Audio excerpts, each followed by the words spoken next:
Lecture दो तो अस्सलाम वालेकुम स्टूडेंट्स। क्लास 9 में आज हमने फिज़िक्स स्टार्ट करनी है, ठीक है। और फिज़िक्स में आज हम यूनिट नंबर 4 जो है, ठीक है, हमारा यूनिट नंबर 4 जो है, ठीक है, उसका आज जिसका नाम है यहाँ पर मैं आपको दिखाता हूँ। Dear students, turning effect of forces, ठीक है। आज हमने इसकी जो एक्सरसाइज के क्वेश्चंस है लाइक न्यूमेरिकल जो है, ठीक है, आज हमने उनको सॉल्व करना है, ठीक है। साथ साथ जो है हम इसकी एक्सरसाइज जो है, ठीक है, उसको देखेंगे। तो डियर स्टूडेंट्स, आज हमने न्यूमेरिकल्स को देखना है और इनको साथ साथ जो है वो मैं सॉल्व करूंगा। आपने इसको देखते जाना है और समझते जाना है। डियर स्टूडेंट्स, पहला जो न्यूमेरिकल है कह रहा है find the resultant of the following forces. कह रहा है जी जो ये जो फोर्सेस दी हैं तीन, इनका रिजल्टेंट मालूम करें, इनका रिजल्टेंट बताएं। तो डियर स्टूडेंट्स, इसको मैं सॉल्व करूंगा, ठीक है, और देन इंशाल्लाह ताला इसको हम लेके आगे चलेंगे। डियर स्टूडेंट्स, इसमें आपको डायग्राम भी जो है वो साथ बनानी पड़ेगी, ठीक है। पेपर पॉइंट ऑफ व्यू से ये इस तरह के जो है क्वेश्चन कम ही आते हैं, लेकिन हम इसको सॉल्व कर लेते हैं और देन इंशाल्लाह ताला फिर इसको जो है वो आगे लेके चलेंगे, ठीक है students. Okay, so unit number आपका 4 है, इसका न्यूमेरिकल नंबर 4.1, ठीक है स्टूडेंट्स, समझ आ गई आपको। ओके, मैं अभी इसको सॉल्व करता हूँ, ठीक है। स्केल जो है, ठीक है, वो उसकी क्या आएगी, सबसे पहले आपने लिखना है स्केल, ठीक है। वो आप लिखोगे 2n = जो उसने पहली वैल्यू दी आपको, समझ आ गई आपको, तो उसको आपने लिखना है, ये 1 सेंटीमीटर होता है, ठीक है। अभी डियर स्टूडेंट्स, आपने इसके बाद जो है ना आपने इसका डायग्राम ग्राफ बनाना है आपने, ठीक है। तो मैं आपको क्विकली इधर यहाँ से एक छोटा सा ग्राफ आपको बना देता हूँ, ठीक है, जिसमें आपने वैल्यूज लिखनी है। समझ आ गया स्टूडेंट्स आपको पता है, ठीक है, इधर एक्स एक्सिस आता है, ठीक है, एक्स डैश एक्सिस होता है, वाई होता है और वाई डैश एक्सिस होता है। समझ आ गया स्टूडेंट्स आपको। अब यहाँ पर डियर स्टूडेंट्स आपने डायग्राम बनानी है, ठीक है, इन वैल्यूज के बेस पर। लाइक ये जो वैल्यूज है ना, लाइक 10 है, 6 है और 4 है, ठीक है, इनकी बेस पर आपने डायग्राम तैयार करनी है, ठीक है। तो पेपर पॉइंट ऑफ व्यू इतना इंपॉर्टेंट नहीं है, इसलिए मैं इसको क्विकली जो है वो आगे लेके जा रहा हूँ, ठीक है, लेकिन हम इसको इंशाल्लाह देखेंगे आगे। ओके, यहाँ पर आप इसकी पैमाइश करेंगे तो ये 3 सेंटीमीटर हो जाएगा, ये 2 सेंटीमीटर, ठीक है, ये भी 3 सेंटीमीटर होगा, ठीक है, ये 5 सेंटीमीटर होगा। समझ आ गया स्टूडेंट्स आपको। सो इसको आपने इस तरह पहले ग्राफ बना लेना है। यहाँ पर आप साइड पे लिख दोगे by using the graphical method the resultant of the by using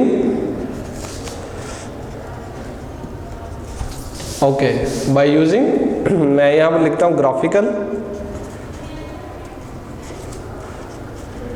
method, ठीक है। आगे रिजल्टेंट क्या होंगे फिर इनके, रिजल्टेंट इनके होंगे डियर स्टूडेंट्स, वो होगा 8.5n, ठीक है।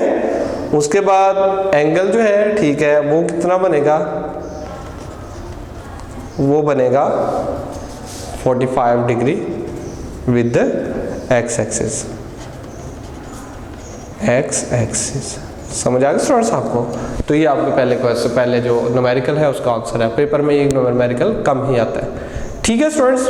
ओके, अगला न्यूमेरिकल जो है, ठीक है, वो उसने क्या लिखा है, ठीक है, अगर मैं इसको पढ़ता हूँ आपके सामने स्टूडेंट्स, यहाँ पर लिखा है find the perpendicular components of a force of 50 Newton making an angle of 30 with x axis. कह रहा है जी क्या फाइंड करना है आपने, परपेंडिकुलर कंपोनेंट फाइंड करना है आपने। तो अगर आपने चैप्टर पढ़ा हुआ है, ठीक है, तो आपके लिए ये मुश्किल नहीं होगा इसको सॉल्व करना, ठीक है स्टूडेंट्स। ओके, नाउ इसको स्टार्ट करते हैं, ठीक है। मैं दूसरे न्यूमेरिकल की तरफ चलता हूँ, 4.2 की तरफ, ठीक है स्टूडेंट्स, समझ आ गई आपको। ओके, सबसे पहले जो उसने डाटा दिया है वो लिखूंगा, वो क्या है, फोर्स फोर्स दी है उसने जिसको F से ज़ाहिर करते हैं, वो कितनी है 15 न्यूटन है। ठीक है स्टूडेंट्स, समझ आ गई आपको? ओके, एंगल कितना बना रहा है, एंगल है जिसको थीटा से ज़ाहिर करते हैं, वो कितना उसने लिखा है 30 डिग्री। ठीक है स्टूडेंट्स, फाइंड करने हैं perpendicular components like F of x और एफ ऑफ वाई, आपने ये दो चीज़ें आपने फाइंड करनी है। ठीक है स्टूडेंट्स, सॉल्यूशन की तरफ चलता हूँ। ठीक है, सॉल्यूशन में फार्मूला सबसे पहले लिखोगे आप, फार्मूला आप यूज़ करोगे, आपको पता है कि F of X is equal to ये किसके इक्वल होता है, एफ कॉस थीटा के, एफ ऑफ वाई किसके इक्वल होता है, एफ साइन थीटा के। ठीक है स्टूडेंट्स, समझ आ गई आपको? आप वैल्यूज पुट कर दो बाय पुटिंग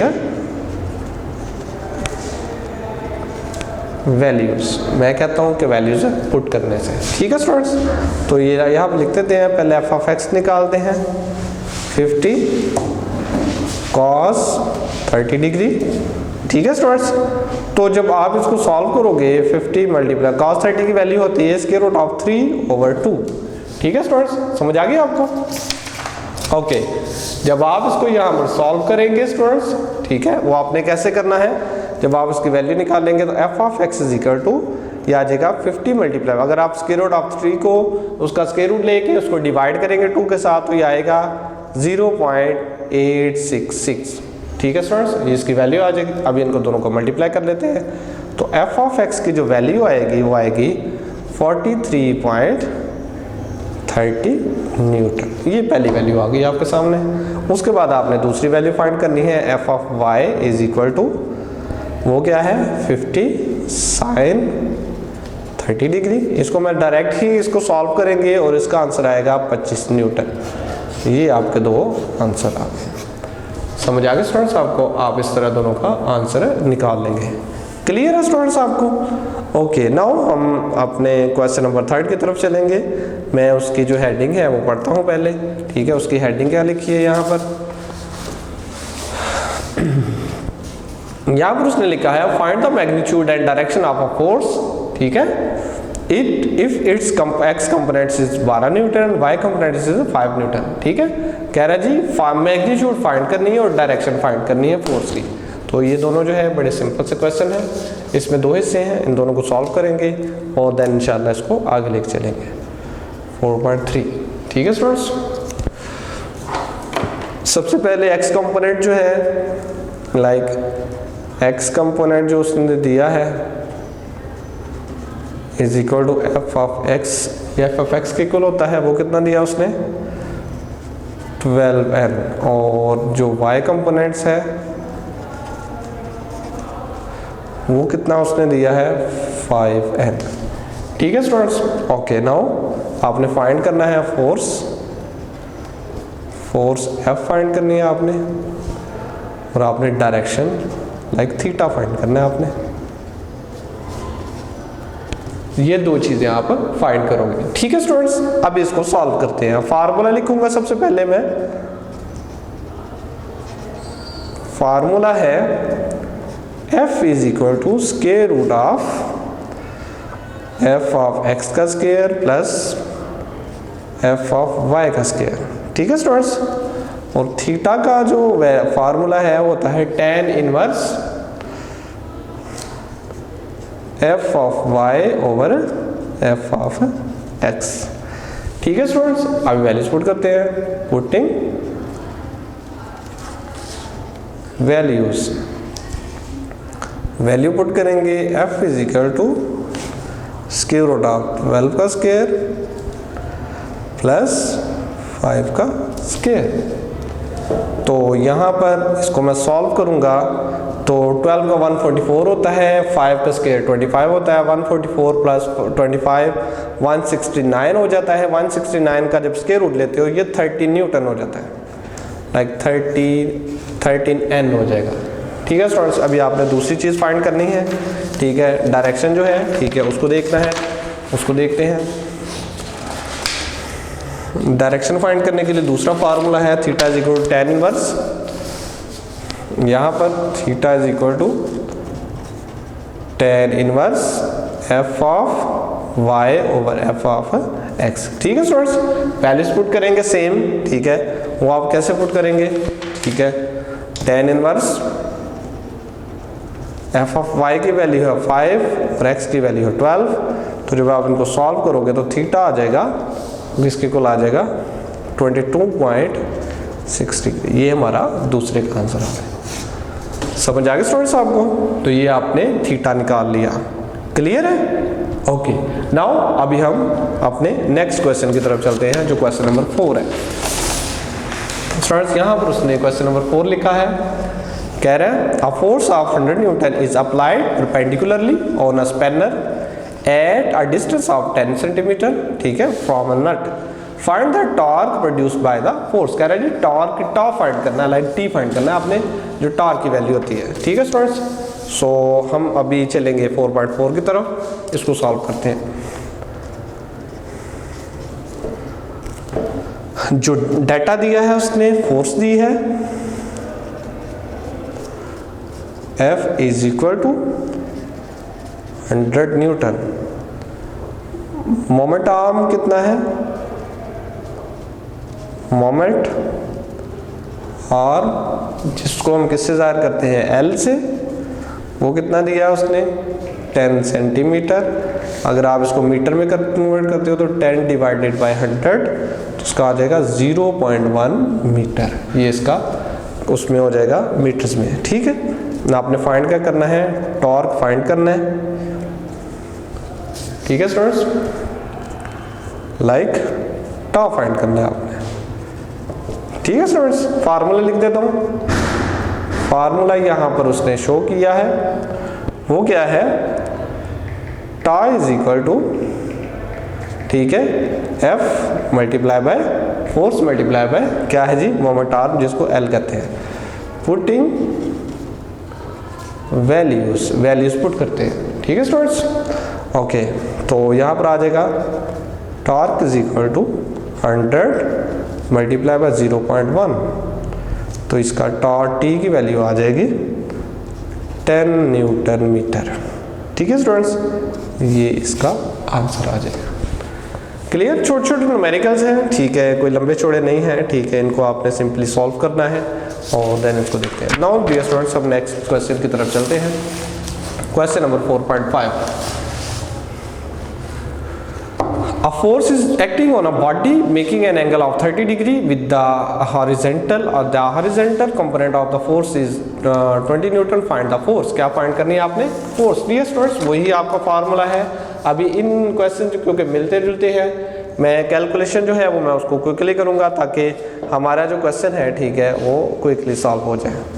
तो सबसे पहले उसने एफ ऑफ एक्स की वैल्यू दी है, या आपने एक्स कंपोनेंट खुद ही लिख लेना पीछे। ठीक है, उसने दी है 20 न्यूटन, लाइक 20 न्यूटन। ठीक है स्टूडेंट्स, समझ आ गई आपको? ओके, अभी डियर स्टूडेंट्स, उसने थीटा डायरेक्शन की वैल्यू दी है उसने कितनी, 30 डिग्री। आपने उसके पीछे डायरेक्शन भी लिख लेनी है। आगे फोर्स आपने मालूम करनी है, लाइक एफ मालूम करनी है, आपको पीछे फोर्स खुद ही लिख लेनी है। फार्मूला जो है, ठीक है, फार्मूला मैं यहाँ पर लिखूँगा, वो क्या है, F of X is equal to F cos theta. तो पुट वैल्यूज,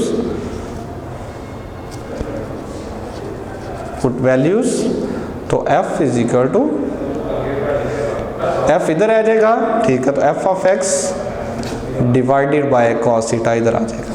सही है स्टूडेंट्स, लाइक आपने x को उसकी वैल्यू ओवर cos 30 उसकी वैल्यू लिखते हैं।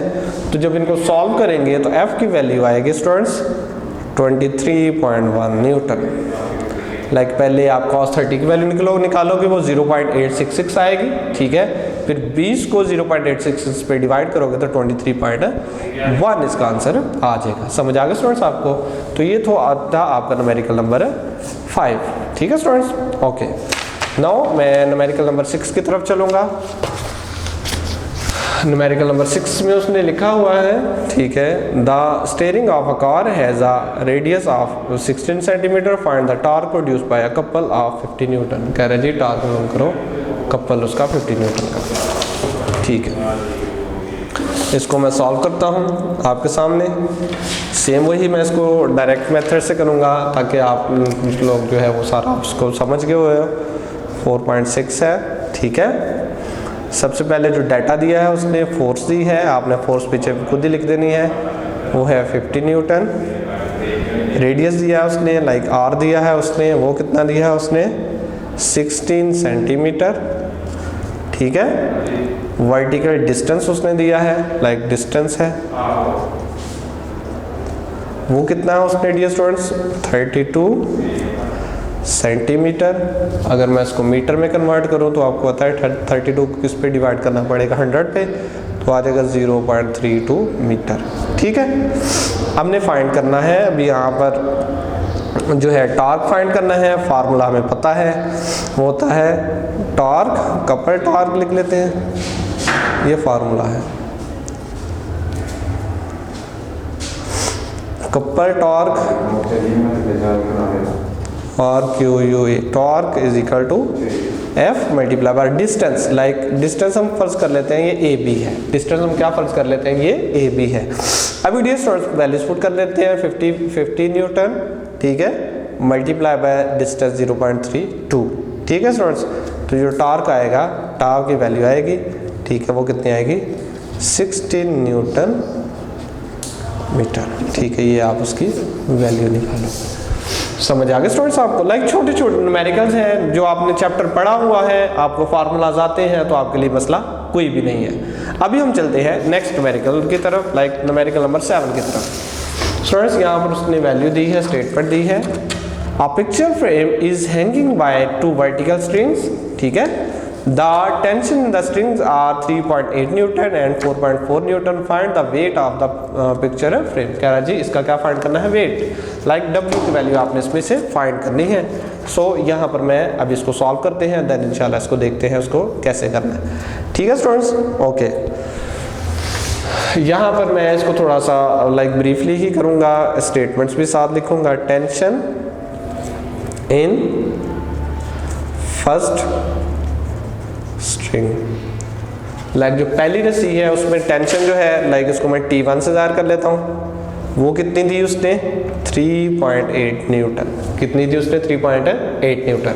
अब इसी तरह tension in second string is equal to, इसको इसका नाम T2 रख लेते हैं, उसने वैल्यू कितनी दी है 4.4 न्यूटन, ठीक है स्टूडेंट्स। वेट आपने मालूम करना है, ठीक है, आपने जो फाइंड करना है वो वेट करना है, उसको हम W से जाहिर करते हैं और ये आपने फाइंड करना है। तो स्टूडेंट्स आपको फार्मूला बताया था मैंने, ठीक है। फार्मूला क्या होता है, weight like W is equal to T1 plus T2, दोनों की वैल्यूज को जमा कर दोगे तो आपको वेट आ जाएगा। पुट वैल्यूज करते हैं, तो पुट वैल्यूज करके 3.8 प्लस 4.4 दोनों को ऐड करेंगे तो आ जाएगा 8.2 न्यूटन, ये आपके W की वैल्यू आ जाएगी जो कि आपने निकाल ली। समझ आ गए स्टूडेंट्स आपको? सो ये है सिंपल क्वेश्चंस हैं, सिंपल फार्मूलाज हैं जो कि हमने खुद ही सॉल्व कर लेने इनको, ठीक है, और न्यूमेरिकल्स को हमने फाइंड आउट कर लेना है। Clear students? ओके, नाउ हम नेक्स्ट की तरफ चलते हैं जो हमारा अगला न्यूमेरिकल है, ठीक है। इसमें डियर स्टूडेंट्स मैंने सिर्फ आपको गाइडलाइन देनी है, ज़्यादा आप लोग करोगे इसको खुद ही, क्योंकि ये सेम है, बिल्कुल सेम है, सारे जो है न्यूमेरिकल्स हैं, ठीक है, आपको बिल्कुल सेम है, लेकिन मैं आपको हिंट जो है वो साथ साथ देता जाऊँगा, ठीक है। 2 blocks of masses 5 kilogram and 3 kilogram are suspended by the 2 strings as shown। कह रहे जी ये 2 ब्लॉक्स हैं जो कि एक रस्सी ने उठाए हुए हैं, ठीक है। कह रहे हैं find the tension in the each string, कह रहे जी इसकी भी टेंशन मालूम करो, इसकी भी टेंशन मालूम करो। तो ये डियर स्टूडेंट्स इसको आपने मालूम करना है, इसको सॉल्व करते हैं, देन इंशाल्लाह इसको देखते हैं। ओके, मैं यहाँ पर इसको सॉल्व स्टार्ट करता हूँ। ये है न्यूमेरिकल नंबर 4.8, ठीक है स्टूडेंट्स। मैसेज ऑफ ब्लॉक 1, मैं यहाँ पर लिखता हूँ मैस ऑफ ब्लॉक ए, वो कितना है 5 किलोग्राम जो उसने दिया हुआ है, ठीक है। Mass of block B, dear students ये आपने कंप्लीट लिखते हैं, ठीक है, वो है 3 किलोग्राम, ठीक है स्टूडेंट्स। आपने टेंशन जो है, ठीक है, जो अफेक्ट कर रही है वो कितनी है टेंशन ऑफ स्ट्रिंग जो उसको अफेक्ट कर रही है, यहाँ पर लिख देते हैं अफेक्टेड, ताकि कंप्लीट समझ आ जाए। Affected 2-3 kilogram. समझ आ गया स्टूडेंट्स आपको? अभी आपने फार्मूला मालूम करना है, फार्मूला लिखते हैं और उसको हम यहाँ पर मेंशन कर लेते हैं। फार्मूला वो क्या है? फार्मूला आपका स्टूडेंट्स वो आएगा T1 = W = mg। क्यों? क्योंकि वो वेट के इक्वल होती है, इसलिए आप उसको ऐसे ही लिखते हैं। पुट वैल्यूज कर लेते हैं। पुट वैल्यूज वो क्या है? T1 = 3 × 10। ठीक है, तो आ जाएगा 30 न्यूटन। ओके स्टूडेंट्स, ये कितना आ जाएगा? 30। दूसरा भी आप ऐसे निकालोगे, T2 = W = mg। तो T2 आ जाएगा। ठीक है, उसकी वैल्यू कितनी आएगी? 50 × 10। तो ये आ जाएगा 50 कह रहा हूँ, 5 न्यूटन है, दूसरे की वैल्यू 5 है, तो आ जाएगा 50 न्यूटन। ठीक है स्टूडेंट्स, समझ आ गई आपको? नाउ हमने जो ब्लॉक को फाइंड करना है जो उसको अफेक्ट कर रहा है वो क्या है? T2 = वो क्या आएगा? 50 + 30। लाइक जो दोनों की वैल्यूज है उनको ऐड कर दोगे तो उसकी अफेक्टेड वैल्यू लिख लेंगे। यहाँ पर मैं लिख देता हूँ अफेक्टेड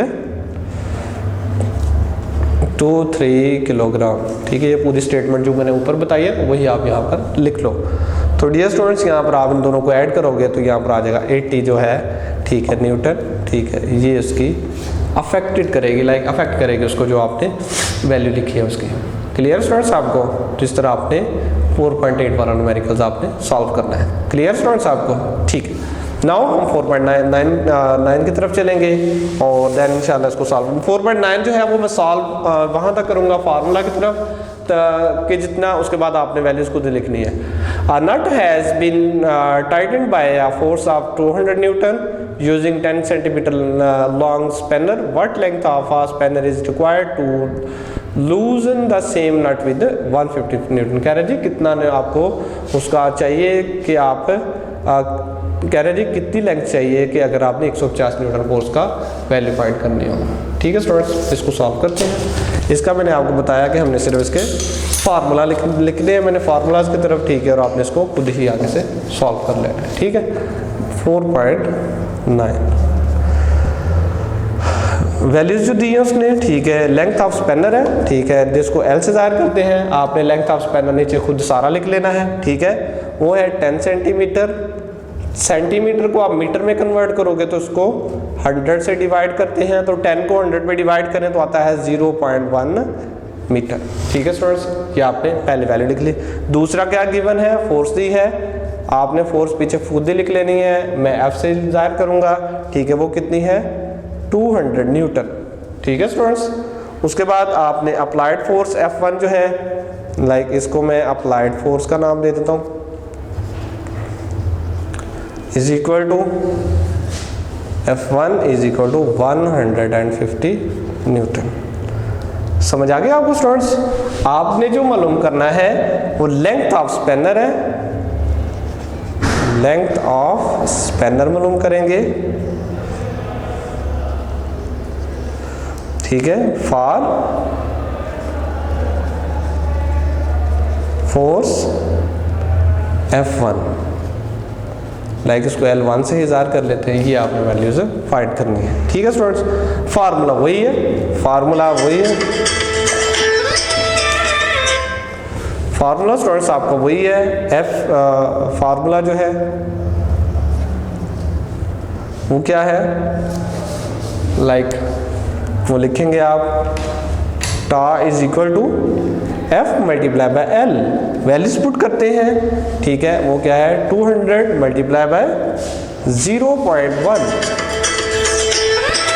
तो स्टूडेंट्स आपने क्या किया? फार्मूला आपने लिख दिया उसके ऊपर और उसको आपने एवेल्युएट कर दिया। ठीक है स्टूडेंट्स, ओके। नाउ टार की वैल्यू आएगी वो कितनी बनेगी? 20 न्यूटन मीटर। ये आपकी टॉर्क वैल्यू बन जाएगी। ठीक है, अभी फोर्स फॉर 20 न्यूटन करते हैं। ठीक है, force for 20 newton metre like torque. ठीक है स्टूडेंट्स, वो क्या आएगी, उसका फार्मूला आता है F1 मल्टीप्लाई बाय L1, दोनों की जो वैल्यू लिख रही है। ठीक है, तो आपने क्योंकि L1 फाइंड करना है, ऊपर उसने लेंथ ही कहा था, लेंथ को इधर रहने देते हैं, ये इधर आगे डिवाइड हो जाएगा like torque over F1। Values put कर देते हैं, वैल्यू जब पुट करेंगे तो आएगा टॉर्क की वैल्यू 20 आई है और उसकी वैल्यू आई है 150। जब आप इनको सॉल्व करोगे ना, सॉल्व करने के बाद जब L1 की वैल्यू आएगी वो कितनी आएगी, 13.3 सेंटीमीटर। ये आपने L1 की वैल्यू निकाल दिया है। समझ आ गया स्टूडेंट्स आपको? सिंपल से ही है, वही सेम बार बार वही फार्मूला जो है वो दोहराए जा रहे हैं, आपने उन्हीं फार्मूलाज को लेके चलने आगे। ठीक है स्टूडेंट्स, ओके। नाउ हम लास्ट जो है वो क्वेश्चन उसकी तरफ चलते हैं। ठीक है, और देन इंशाल्लाह इसके न्यूमेरिकल्स वाइंड अप करेंगे। सो यहाँ पर है block of 20 mass is 10 kilogram is suspended at a distance of 20 centimetre. Distance कितना है, 20 centimetre from the centre of the uniform bar, 1 metre long. What force is required to balance it as, कह रहे जी एक तो force find करनी है।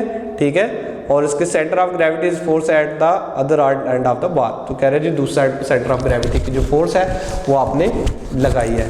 तो students इसको आपने बड़े सिंपल अंदाज से आपने इनको सॉल्व कर लेना है। ठीक है, मैं यहाँ पर 4.10 जो है उसको लिखता हूँ, 4.10। ठीक है स्टूडेंट्स, मैं लिख देता हूँ length of rod, length of rod is equal to L, वो कितनी है 1 मीटर लाइक 100 सेंटीमीटर। ठीक है स्टूडेंट्स, उसके बाद mess of block, mess of block वो कितना है, लाइक M से ज़ाहिर करते हैं 10 किलोग्राम। ठीक है स्टूडेंट्स, ओके। वेट कितना है ब्लॉक का, वेट ऑफ ब्लॉक वो कितना है, W is equal to, mass को उससे मल्टीप्लाई करेंगे तो ये उसका वेट निकलेगा लाइक 100 न्यूटन। सही है स्टूडेंट्स, ओके। डिस्टेंस जो है, distance of block from centre of rod, distance of block, ये स्टेटमेंट आप लिखो तो भी अच्छा है, ना लिखो तो भी कोई बात नहीं। Distance of block from centre of rod, इसको हम AC से ज़ाहिर कर लेते हैं और वो है 20 सेंटीमीटर। इसको मीटर से कन्वर्ट करेंगे तो 20/100 आ जाएगा, तो आ जाएगा 0.2 मीटर। लाइक इधर लिखता हूँ 0.2 मीटर। ठीक है, और दूसरी जो है, ठीक है, distance force from the centre of rod, ठीक है, वो BC जो है वो भी ऊपर सेम लिखोगे सारे स्टेटमेंट, उसका BC नाम रख लेते हैं। वो होगी आपकी 50 सेंटीमीटर उसने दी है, लाइक 50/100, तो उसकी वैल्यू आएगी आपकी 0.5 मीटर। ये आपने उसकी वैल्यू लिख दी। ठीक है स्टूडेंट्स, अभी हमने फाइंड करना है फोर्स F। फोर्स F हमने फाइंड करनी है। ठीक है स्टूडेंट्स आपको, ओके। हम फार्मूला लिखेंगे, ठीक है, और यहाँ पर आप रीजन भी साथ लिखोगे। फार्मूला स्टूडेंट्स आप साथ यहाँ पर लिखोगे according to second condition of equilibrium, वो आप लिख दो तो अच्छा है, ना लिखो तो ना लिखो। उसमें क्या होता है, clockwise torque is equal to anti clockwise torque, ये दोनों इक्वल होते हैं। ठीक है, मतलब कि क्या बनेगा formula, F multiply by BC is equal to W multiply by AC। ठीक है स्टूडेंट्स, F को वैसे का वैसे रहने देते हैं, बाकी सबकी वैल्यूज लिख देते हैं। तो वो आएगी 0.5, तो 100 मल्टीप्लाई बाय 0.2। तो जब आप इनको सॉल्व करोगे F को उधर रहने देते हैं, ये आ जाएगा 100 मल्टीप्लाई बाय 0.2 डिवाइडेड बाय 0.5। आप उसको उधर लेते हो तो फोर्स निकलेगी, जो फोर्स की वैल्यू निकलेगी वो निकलेगी 40 न्यूटन, लाइक 40 N। ठीक है स्टूडेंट्स, तो ये आपका न्यूमेरिकल नंबर 10 हो गया जो कि आपने सॉल्व किया है। ठीक है स्टूडेंट्स, आपने इन सबको जो है वो अच्छे तरीके से आपने सॉल्व करना है। ठीक है, आज हमारा यूनिट नंबर 4 के जो न्यूमेरिकल्स हैं, ठीक है, वो भी आपके सॉल्व हो गए। ठीक है, आपने उनको भी अच्छे तरीके से जो है उसको सारा आपने प्रैक्टिस करनी है। ठीक है, नेक्स्ट इंशाल्लाह हम यूनिट नंबर 5 के न्यूमेरिकल्स करेंगे और देन इंशाल्लाह अपना फर्स्ट टर्म कंप्लीट करेंगे। ठीक है स्टूडेंट, डियर स्टूडेंट्स, अपना ख्याल रखिएगा। अल्लाह हाफिज़। स्टूडेंट्स आप देख रहे हैं कि ये रेडिकल फॉर्म में लिखा है, क्वेश्चन है AL/m क्यूब रूट। तो आप इस रेडिकल को एक्सपोनेंशियल में कन्वर्ट करेंगे तो ये 3 है, तो आपको पता है जब ये एक्सपोनेंशियल में कन्वर्ट होगा तो 1/3 बन जाएगा। इसके बाद स्टूडेंट्स आप देख रहे हैं AM/AN, ये भी रेडिकल से एक्सपोनेंशियल फॉर्म में कन्वर्ट करेंगे स्टूडेंट्स, ये भी 3 से 1/3 बन जाएगा। उसके बाद स्टूडेंट्स आप देख रहे हैं AN/AL है, इसको भी आप रेडिकल से एक्सपोनेंशियल में कन्वर्ट करेंगे तो स्टूडेंट्स इसका आंसर भी 1/3 आ जाएगा। रेडिकल से एक्सपोनेंशियल में कन्वर्ट कर दिया, पहला स्टेप आपने रेडिकल से एक्सपोनेंशियल में कन्वर्ट किया। अब आप देख रहे हैं स्टूडेंट्स ये 1/3 होल एक्सपोनेंट है, ये फर्स्ट वैल्यू से भी मल्टीप्लाई कर दें और सेकंड वैल्यू से, यानी डिनोमिनेटर से भी मल्टीप्लाई कर दें और डिनोमिनेटर से भी। इस तरह ये 1/3 फर्स्ट डिनोमिनेटर से भी मल्टीप्लाई, डिनोमिनेटर से भी, इस तरह यहाँ भी डिनोमिनेटर से भी और डिनोमिनेटर से भी, यानी जितने भी आपके पास वैल्यूज़ हैं सबको 1/3 से मल्टीप्लाई कर देंगे। तो स्टूडेंट्स आप देख रहे हैं इसकी शेप कुछ ऐसे बनेगी, A raise power L multiply 1/3। इसी तरह इसकी शेप क्या बनेगी, A raise to power M multiply 1/3। इसी तरह A raise power M multiply 1/3, A raise to power N multiply 1/3। इसके बाद आप देख रहे हैं जब ये 1/3 n से मल्टीप्लाई होगा तो A raise power n multiply 1/3। इसके बाद स्टूडेंट्स जब ये 1/3 इस L एक्सपोनेंट से मल्टीप्लाई होगा तो A raise to power L multiply 1/3। ये स्टूडेंट्स आपने सबसे पहले क्वेश्चन में क्या किया था, रेडिकल से एक्सपोनेंशियल फॉर्म में कन्वर्ट किया था। अब 1/3 को डिनोमिनेटर के और डिनोमिनेटर के सभी एक्सपोनेंट से मल्टीप्लाई कर दिया। अब स्टूडेंट्स आपके पास एक बहुत अच्छा चांस है क्वेश्चन को समझने का। आप देख रहे हैं ये A raise to power L multiply 1/3 और डिवाइड हो रहा है A raise to power L multiply 1/3 थे। स्टूडेंट्स आप इन दोनों को डिवाइड कर देंगे तो आंसर 1 आ जाएगा। ये दोनों लाइक टर्म है, आपने इन दोनों को डिवाइड कर दिया। अब जैसे आप देख रहे हैं ये दोनों भी लाइक टर्म है, एक जैसी रकम है, इन्हें आप डिवाइड कर देंगे आंसर 1 आ जाएगा। आप देख रहे हैं ये भी दोनों एक जैसी हैं, लाइक टर्म है, इन दोनों को भी डिवाइड कर देंगे आंसर 1 आ जाएगा। स्टूडेंट्स याद रखिएगा लाइक टर्म को डिवाइड करने से आंसर 1 आएगा और लाइक टर्म को माइनस करने से आंसर 0 आएगा। जैसे 2 को 2 पर डिवाइड करें तो आंसर 1 आएगा, 2 को 2 में से माइनस करें तो 0 आएगा। अब आप देख रहे हैं ये लिखा है 1 मल्टीप्लाई 1 मल्टीप्लाई 1, तो स्टूडेंट्स 1 को 1 से मल्टीप्लाई करें और 1 को फिर 1 से मल्टीप्लाई करें तो आंसर हमारे पास 1 आ जाएगा। ये स्टूडेंट्स हमारा क्वेश्चन 7 कंप्लीट हो गया। स्टूडेंट्स हमारी एक्सरसाइज कंप्लीट हो गई है, आपने इसकी अच्छी प्रैक्टिस करनी है। You know that practice makes a man perfect. आपकी जितनी ज़्यादा प्रैक्टिस होगी उतनी ही ज़्यादा आप में परफेक्शन आएगी। तो स्टूडेंट्स आप इस एक्सरसाइज को अच्छे तरीके से ज़्यादा इसकी प्रैक्टिस कीजिएगा। आज का हमारा लेक्चर कंप्लीट हो गया। अल्लाह हाफिज़। वीडियो पसंद आई तो लाइक करें, अपनी राय कमेंट करें। ऐसे ही मजीद वीडियोस के लिए हमारा चैनल सब्सक्राइब करें और बेल का आइकन दबाएं ताकि आपको हर वीडियो का नोटिफिकेशन मिलता रहे।